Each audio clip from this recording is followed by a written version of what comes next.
It is that point in the show when we get some more insights on the Bears from our Bear Blitz analyst, Hub Arkush. He joins us now once again from Chicagoland. Hub, Mitch Trubisky made some plays against the Lions, 3 touchdown passes, had a nice 131 passer rating. Were you at all encouraged by his performance? Well, I was certainly encouraged by his performance. All 3 of those touchdowns were really nice throws. He made a few other very nice throws on the day. And as you point out, his best passer rating of the season. He was a little more mobile. He was running the football more.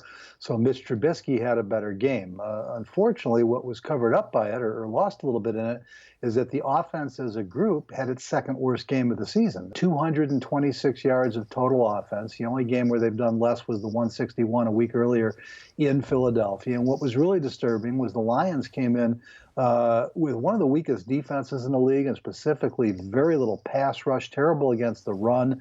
And yet the Lions front manhandled the Bears front pretty well. They sacked Mitch Trubisky 4 times. They only had 14 on the season coming in, and they shut down the run. They held the Bears to 3.4 a carry, and this was one of the worst run Ds in the league, as I said. So Mitch Trubisky made strides, but unfortunately the offense didn't stride along with him. The coaches seem to think the switch of Cody Whitehair and James Daniels was a good one. You know, aside from Whitehair's issues snapping the ball, did you see that switch benefiting the Bears last Sunday?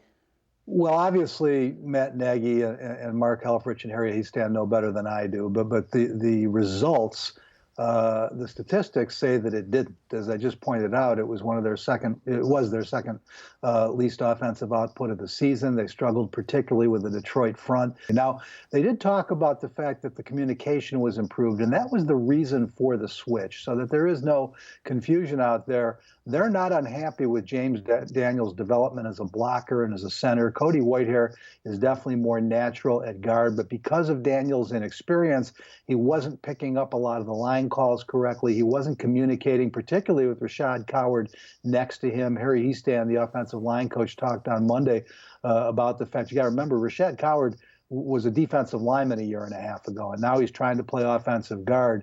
And if the guy making the calls who's next to him isn't helping him out and making sure he knows his assignments, that's going to make him struggle a little bit. So in those regards, apparently the switch did work.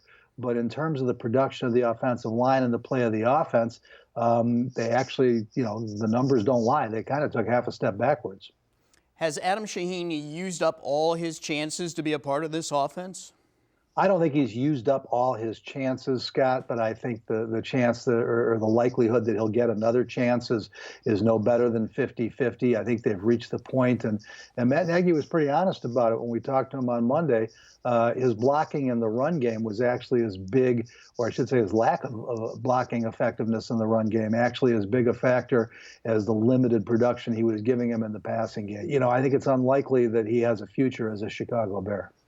How much are the Bears going to miss Danny Trevathan?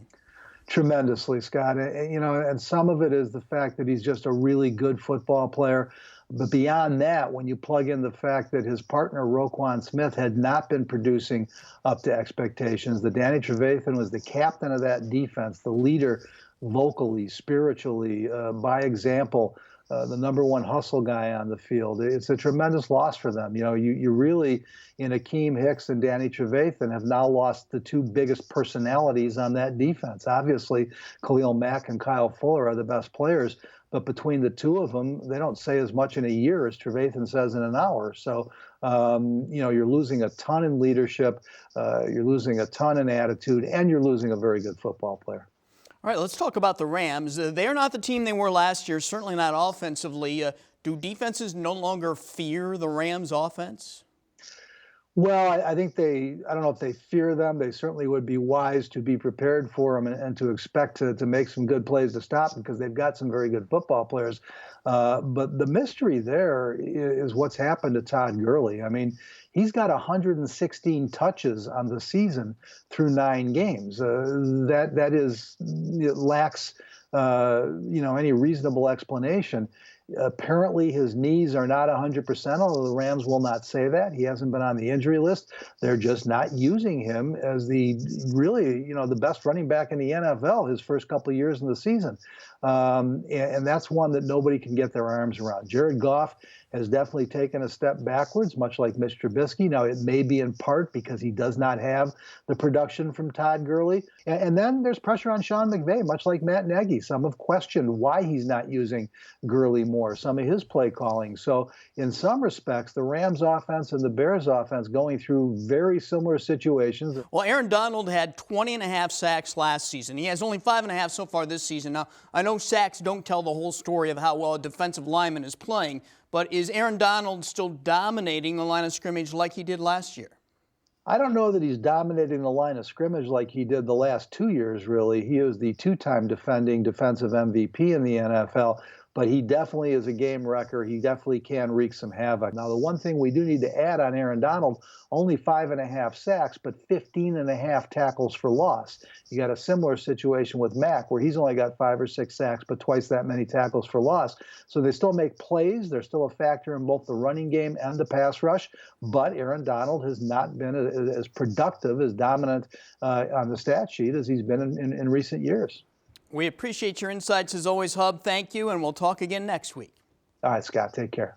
All right, catch Hub right here every week, folks. Hub is, of course, the executive editor of Pro Football Weekly and ProFootballWeekly.com, where you can find lots of good information about the Bears and the NFL. And you can hear Hub on the Bears pregame and postgame shows on Sports Radio 670, The Score in Chicago.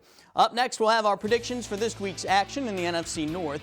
As we head to the break, here is our Bear Blitz trivia question. What Bears quarterback passed for 352 yards against the Rams in the 2013 season? The answer after the break.